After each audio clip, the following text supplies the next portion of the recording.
Greetings YouTube, LMS Tactical.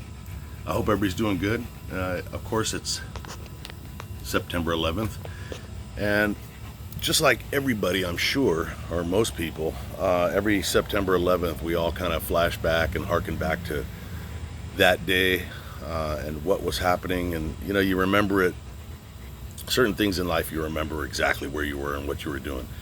The space shuttle Challenger, when it blew up, I remember exactly where I was. I was a LAPD officer, and I was in court, and some people were listening to the radio, and that's how I heard about that.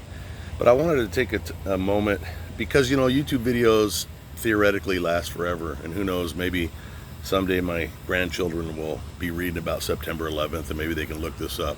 So that's one of the reasons. And the other thing that I'm making this video, and the other reason is, maybe we should all take a moment and remember where we were, and if we're video makers, make a video about it, and if we're not video makers, talk to our family about it, and especially young ones who can't conceive of what that was like when that happened.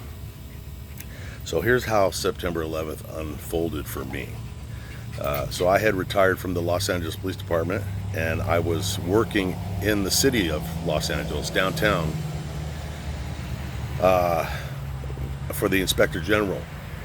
And it was for our National Railroad Association, for Amtrak and such. So I was a federal agent doing white-collar crime, fraud investigations. And I used to take a commuter train to work every morning. And on that particular morning, on September 11th, I was riding on the train on the way to work, and my wife at the time, she's my ex-wife now, she was home with the kids, and I get a call. And now you gotta picture this, the train is dead quiet. It's early in the morning, and people are reading their newspapers and they're getting ready for their day, at work. So anything you say, people are listening to you, they can hear you. So I get a call, and my wife says to me, did you hear about what happened in New York? And I'm like, no, what happened? And she said, I just turned on the news, and they said a plane has hit the World Trade Center. Now immediately I'm thinking a little Cessna or something, and I'm thinking, man, how do you hit the World Trade Center? How do you miss that? And so I wasn't like overly upset about it. I was just thinking, wow. And she's watching the news, and I said, wow, is the weather really bad there? And she said, no, it's really, really clear. And I said, so was it like a little airplane? And she said, no, it was like a passenger plane. And I'm like, what the fuck, a passenger plane? And I'm thinking, man, that's really weird. And then in the middle of her, and so people are kind of tuning in to me talking. So as she's watching this, I hear her just let out this terrible scream, oh my God. And I'm like, what the heck? I mean, I'd never heard her act like that before. And now every ear on the train, in the train car, is on me. They're listening. And I'm waiting to hear what the hell just happened. And she's crying. And she's like, another one, oh my God, I just saw another one. And I'm thinking, another what? And I'm saying shit like that, like, what's going on? Hey, what's happening? And she's crying, and she says, another plane, I just watched it just hit the other building. And right then and there, I said, I looked up at the crowd of people that were staring at me over their newspapers, and I said, we are under attack. I'll never forget that. I knew right away. I mean, just like all of us, I'm sure. I mean, it didn't take a major investigator to realize that two airplanes hit in the World Trade Center. I mean, come on.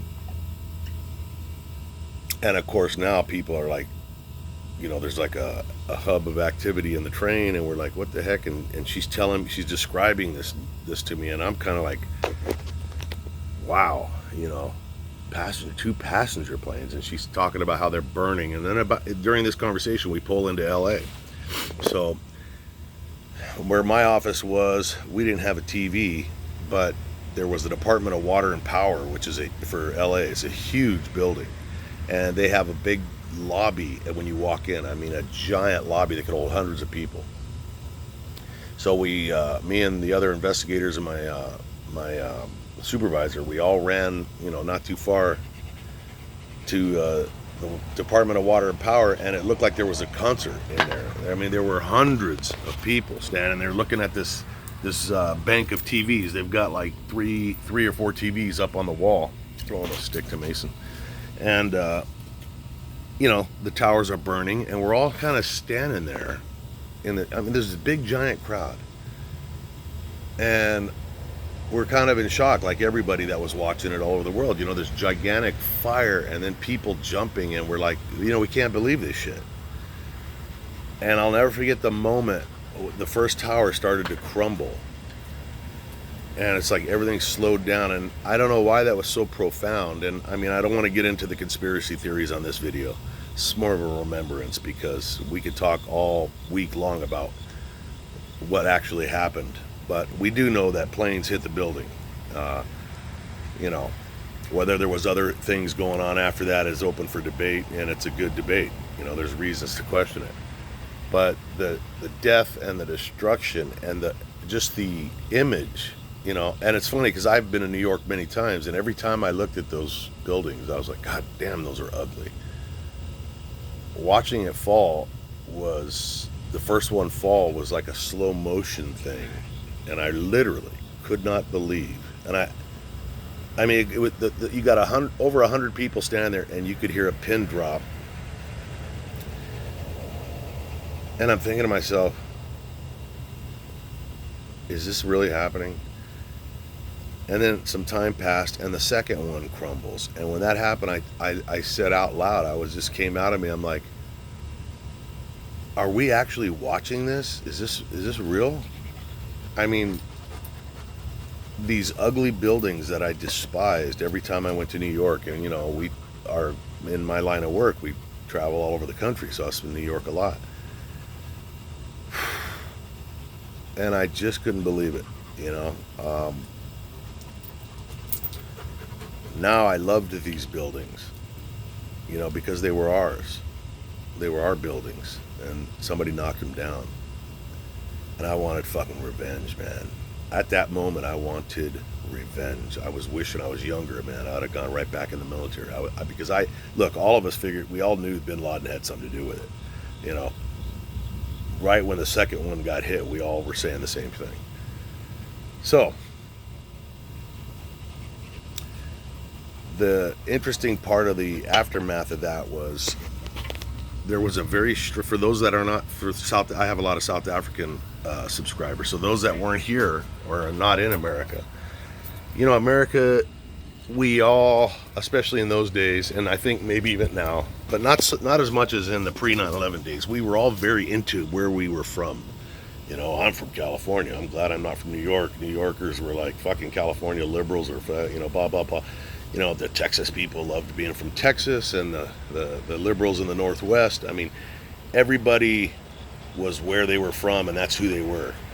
And it was really strange, because after the attacks of 9/11, man, I had never ever felt so equal and close to every American, no matter where they were from. And I've heard throughout the years that other people had the same feeling. And one of the things I did was I was driving at the time I had it's a big SUV. It was what's going on with me, man? Why can't I think of it? I've had so many of them. My brain's messing with me. You know, the big, like a SWAT SUV that we used to use. The hell was it? It was a Suburban, a Chevy Suburban. It's a big vehicle. And I was so fucking mad, man. I went out the day when I got back home that day. The next day I had to work all night because of that. But when I got home the next day, I took white shoe polish and I wrote, "Payback is a bitch," and I had like images of bombs falling. And on the very back, I put, "Bin Laden, kiss my American ass." You know, I was just taking out my frustration. Well, I would drive around, driving on the freeway in traffic, and fire trucks would honk their horns and turn on their sirens. Everybody was like, "Yeah!" And lo and behold, one day, my car, my SUV, it shows up on the front page of a newspaper, a local newspaper. It says, you know, a sign on somebody's vehicle shows the emotions of the attacks on 9/11, something like that. And yeah, I have that in my little scrapbook. But yeah, that's where I was. And then not long after, I got, the war started, and well, actually, I remember I got hurt really bad, and I fucked up my leg, really almost lost my leg, so I was off my feet for a year in a hospital bed, and that's when I went through my divorce. That was a fun time, but I remember laying there when the war started and watching this and feeling so fucking helpless, man. Yeah, those were strange times. But anyways, what about you? Where were you at? You just give a little comment. Where were you at when the attacks started? And say what you want to say. And please take an opportunity to, if you have young ones, to talk about it, because that, for us old people that weren't there during when America was attacked by the Japanese and at the beginning of World War II, that was our World War II attack. That was our time, and we always used to wonder what it must have felt like during the December 7th attacks of Pearl Harbor. And finally, we got a dose of it, and hopefully, our kids won't know what that's like. So tell them where you were, so that when you're long gone and they're talking to their kids, they can say, your grandma or your grandpa, this is what they were doing. And my South African family that's staying with me, they were just telling me how they heard it on the radio at work, the mother did, and they went home and were watching it on TV, and it was, so it doesn't matter where or who you are, what were you doing, where were you at? And let's remember the victims of September 11th, and let's not ever forget who did it to them, because the people that did it to them, they still want us all dead, whether you're an American or anyone else other than a Muslim. They want your ass dead, so don't forget that either. All right, I hope you guys take care. Take a moment, if you believe, to send out a little prayer for the people that were affected by 9/11 and for our own futures. Stay safe.